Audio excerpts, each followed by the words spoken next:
Well, she's just one of the best. She's my favorite author and favorite columnist. Ann Coulter, author of her latest two books, of course, In Trump We Trust, E Pluribus Awesome, and more importantly, frankly, Audios America. It is the playbook for the Trump campaign and what should have been the playbook for his first year in office.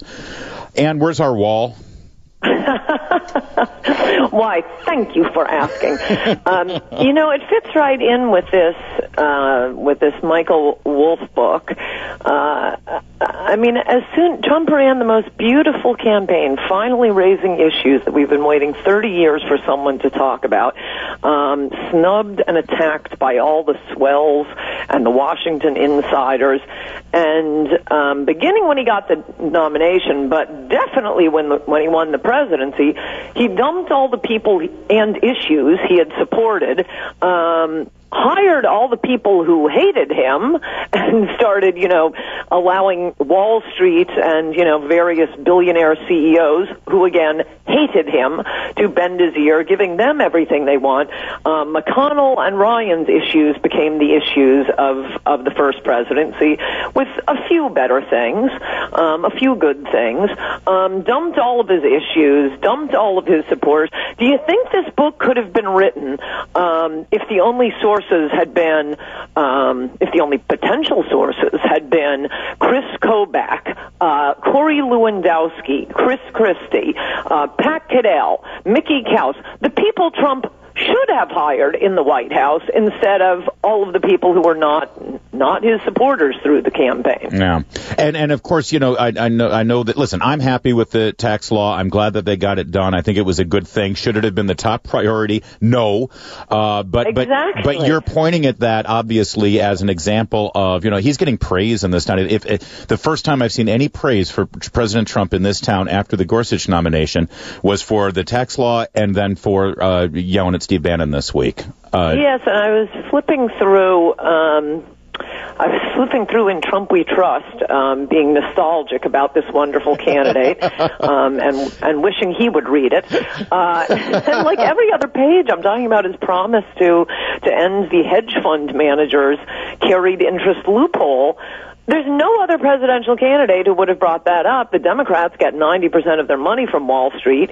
Idiot Republicans act as if they get 90% of their money from Wall Street. It was so fantastic that Trump kept bringing it up in debates. And guess what? Still in tax law. That stayed. It sure did. So really not a surprise that all of the people who hated you and are just using you to push in, it's better than Bush 2.0. There are a few great things he's doing, but not not a lot of the big stuff he promised on immigration. I mean, the fact that we are even, I can't get over that we're even having a debate about what we're going to trade to grant amnesty to multiple millions. Well, it doesn't matter. Any amnesty. It could be limited, as I've explained in Adios America and columns. Any amnesty is a 100% amnesty, as it is an amnesty for people who are not even in this country and have never set foot in this country. As we know, from what? Oh, yes, the last amnesty. We tried this once before. We know how it worked. Why? Because the cases get decided by immigration bureaucrats who either have worked for La Raza or their next job is going to be for La Raza, and then by, Hawaii judges and the Ninth Circuit Court of Appeals. After that 1986 amnesty, 20 years later, the Ninth Circuit was still granting amnesty. There were even petitions from Mexicans who were nowhere near America during the Reagan amnesty, but they applied saying it wasn't fair because I wasn't here then. Right. And it was, even though the whole language behind that amnesty was, again, supposed to be, this is it, finally, one time only, no more amnesty, and, oh, by the way, we're going to secure the border. The big thing in that bill, to prevent future illegal immigration while dropping a gigantic magnet by granting one amnesty. Any amnesty will beget more amnesties, more illegal aliens, because foreigners want to get in on the next amnesty. Oh, look what America does. So there's really almost nothing you can do to stop it, except probably a wall, and the will of the American people, which is certainly there. The main way of enforcing the 1986 amnesty were aggressive employer sanctions, $100,000 fines, repeated violations of if an employer was caught hiring illegal aliens more than once. What was jail time for the CEO? That's what they were talking about. That never became law. Yeah. And given that, and the conversation this week about the wall and Coulter, oh my God, I thought of you the second I heard this. It's one of the reasons why I reached out to see if you can come on. They're talking now about how, a good part of the wall is just going to be enforced upgraded electronic enforcement and surveillance, and yes, and drones. This is exactly what they did last time. No, I have a section in my book listing the things that mean you're not getting a wall with an open border. Right. Drones, electronics. I just said, what even is the concept of the surveillance? Well, what are you going to do? Are we shooting them? I don't think so. And unless you're shooting them, all we're doing is entertaining ourselves while watching them run across the border. So where are you right now on this? Do you talk to anybody at the White House or any of the people in the communications team? Is there anyone that you have there that you can sort of get take a temperature for? Stephen Miller's fantastic, isn't he? I mean, why don't they bring him out more often? Well, that's what I was thinking about that made me think that even though this Wolf book is totally unfair, but I mean, the main takeaway for me so far, I haven't read the whole book, is gosh, Trump has a lot of disloyal people around him. Yeah. There's a conversation, totally 100% private conversation I had with Trump in the book, obviously a brief one. He and I were on the phone alone. No one was tape recording it. No one heard it, and I promise you, I didn't tell anybody about it. Every conversation I've had with the candidate, the president-elect, or the president, I have never breathed a word of it. Well, okay, to two of my friends, but that's it, and they're not reporters. It never came out from me. I'm 100% sure you could say that about Stephen Miller and a few others in the White House, and that's what got me thinking, why did you hire half of Wall Street? Where's Corey Lewandowski? Where's Chris Kobach? Where's Mickey Kaus or Pat Caddell? People who actually support you. I promise you, they wouldn't be running to the press saying you're a moron and you don't know what you're doing. But he turned over both his agenda and the staffing of the White House to people who hate him. Bad idea, I'd say. So I mean, listen, you just said, Ann, that it was a private conversation. How do you think it got there then? Well, either Trump himself told them or Trump told other people who told them. Yeah, and retold it. Yeah, it's frustrating to say the least. I don't care, and I don't think Trump would care about the conversation. As I pointed out to one reporter, obviously when these things come out, reporters who actually know me are annoyed with me for never having told them, but I'm not going to tell them. I don't talk about private conversations. But the fact that I had the private conversation is the secret.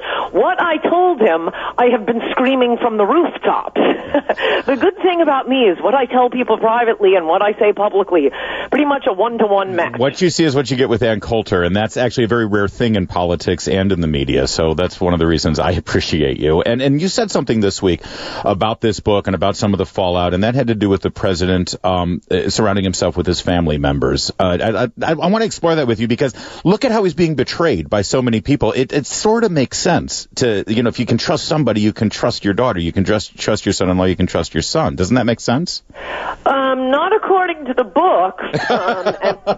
I mean, again, who knows how much of this is true, but it also makes, and I don't know if it's true, but it makes some sense. What Wolf says is, since Jared and Ivanka are being looked at in the special counsel investigation and could be in trouble, they deflect attention from themselves by saying, oh no, it's all Trump, it's all Trump. I mean, one of the ways to think, some of obviously I practiced law and worked for DOJ on the Senate Judiciary Committee. I know lots of lawyers.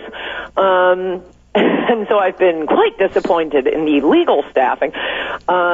Take Rod Rosenstein. I don't know him. He's probably a perfectly nice person. But the Washington lawyers will all tell you, oh, no, he's fantastic. He was president of the Federalist Society at Harvard, which I admit sounds like a great credential. I was engaged to a president of the Federalist Society at Harvard, in fact, not Rod Rosenstein. But his life is in Washington. He is part of the swamp. Yeah. He knows that whomever is president is only going to be there for at most 8 years, and then he's going to have to live with all the career bureaucrats. Well, there are a lot of presidents of the Harvard Federalist Society who are not part of the swamp, but those aren't the lawyers who got hired. Oh, no. In any of the departments, at the DOJ, at the White House, judgeships, it's all just moving around the chess pieces on the board. Yep. We'll move somebody over from RNC, or we'll take a professional career attorney at DOJ and give him a promotion. Yeah. That isn't going to work. You were supposed to drain the swamp, and the swamp hates you, President Trump. And they all have laws about lobbyists, going in and out of working for a lobbying firm or that sort of thing. But there's very little about these lawyers. They have a revolving door at the administration and at the Department of Justice and Congress, and then they go and work for a high-powered law firm and come right back in. You mentioned Chris Kobach, and of course, he's the Secretary of State of Kansas. You named him when I remember right after the election. I said, who do you want in the cabinet? The only person you said is Chris Kobach should be Homeland Security. His special blue panel commission on voter fraud just got disbanded. Your reaction to that move, and also what's next for Chris Kobach? Is there still a role for him here? Should the president reach out? I would hope so. I would like a total house cleaning, and for Trump to get back not only to the people who supported him, but the issues that put him there. Are you done with Sessions? You said total house cleaning. You want Sessions out? I think in retrospect it may have been a mistake. I like Sessions, but I can think of better people who would not be forced to recuse themselves. Yeah. And you they may not live in Washington. Right. Well, and that is the key. I mean, I've been saying, everyone's saying, oh, let's get a special counsel to investigate this special counsel. As long as they pick somebody from Nebraska, pick somebody from Alaska to be the special counsel, makes sense. But otherwise, you're just picking the same person that's defending D.C. status quo. Yes, that's right. And they're, like I say, they're great attorneys. It's very frustrating to me that it's all just Washington people being moved around. The one thing Trump should remember, especially now that he's under attack, I mean more than I think ever before, is he has the power to overcome all of this. I mean, he could sell Ivanka merchandise from the White House. He could refuse to be in the White House. He could govern from Mar-a-Lago if he would just build the wall and deport illegals. I'm starting with the Dreamers. I'm 100% for deporting Dreamers first. The order should be Dreamers, then felons, and then just, random illegals as they come to our attention. Right. We can be discretionary on that. But Dreamers, number one. At least the felons, they're not indignant. They're not going on TV saying, how dare you delay in giving me amnesty? We demand you forgive our law breaking. Oh, the Dreamers are the worst of all. Well, so I put them in line for deportation before the felons. Then we'll get to the MS-13 members. Your regular illegal alien, the ones not going on TV every night and demanding amnesty, they're actually really sweet and hard workers. I've always said that about